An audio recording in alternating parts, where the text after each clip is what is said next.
Inherited haunts have a way of pulling you in, so like this video to face them, subscribe for more family terrors, and share before the blood calls you too. In a quiet town surrounded by thick forests, where old houses stand as reminders of past lives, a haunting passed down through generations like a family secret. This is the bloodline of the wandering ghost, a spirit tied to one family's history, born from a tragic death long ago that left unfinished business. The ghost does not attack strangers. It follows the bloodline, appearing to each member at key moments in their lives, forcing them to relive old mistakes and feel the pain of their ancestors. It moves from person to person, never resting, ensuring the family's past mistakes stay alive and cause real harm in the present.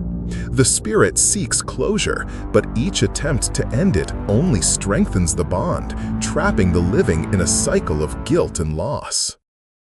The haunting targets those connected by blood. It shows up during times of change, making family members question their choices and feel the weight of history. In this story, we follow the Harlan family, a group spread across the country but brought together by a death. The family includes siblings Alex and Mia, their cousin Jordan, and elderly Aunt Clara, who knows the old stories. They gather in the family's old house after their grandfather's passing, a place full of dust-covered rooms and locked doors.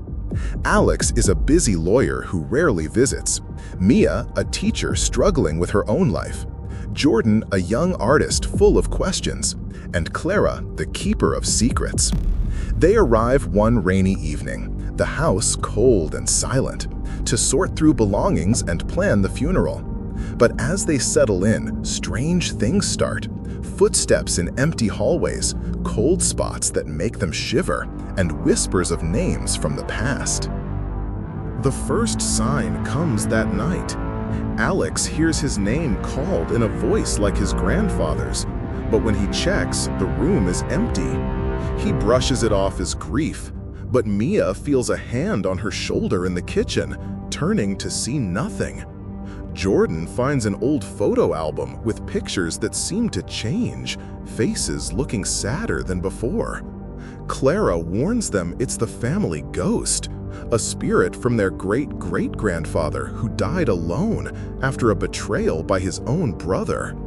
The ghost wanders, seeking forgiveness that never comes, and it attaches to the bloodline, making each generation repeat the cycle of hurt.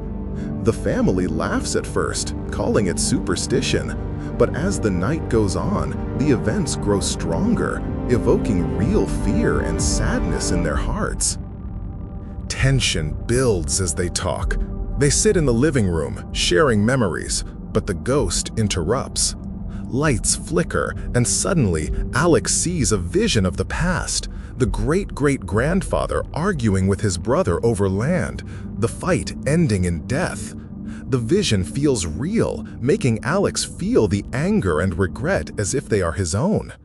Mia experiences a memory of her grandmother's loneliness, tears streaming down her face from emotions not hers. Jordan hears whispers accusing him of abandoning family, stirring guilt he didn't know he had. Clara explains the ghost moves through the bloodline, forcing each person to carry a piece of the pain, hoping one day someone will break the cycle by forgiving the past. The family feels the dread, their bond strained as old resentments surface. Alex's absence, Mia's hidden struggles, Jordan's rebellion. Fear turns to action. They decide to confront the ghost together, holding a family meeting in the attic where old letters reveal the full truth. The betrayal was over a hidden fortune, the brother leaving the dying man to suffer alone. As they read aloud, the ghost appears, a pale figure with sad eyes, not attacking, but pleading. It shows them visions of how the pain has passed down, causing divorces, lost jobs, and broken relationships in each generation.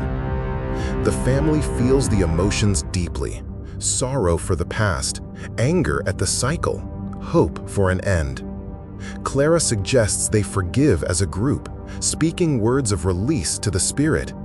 They hold hands, voices shaking, and say they let go of the old grudge. The ghost fades, the house warms, and for a moment, peace settles.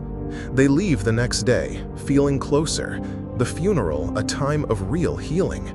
But weeks later, small signs return, a whisper here, a cold touch there.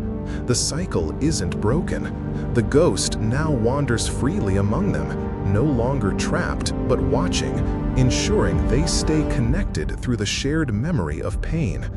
Alex calls Mia more often, Jordan visits Clara, but the haunting lingers as a reminder. The Bloodline's ghost is part of them now, evoking quiet fear that it could return if they drift apart again. Months pass, and the family thrives in small ways, but the ghost's presence evokes ongoing emotions, gratitude for the unity it forced, but dread of its return.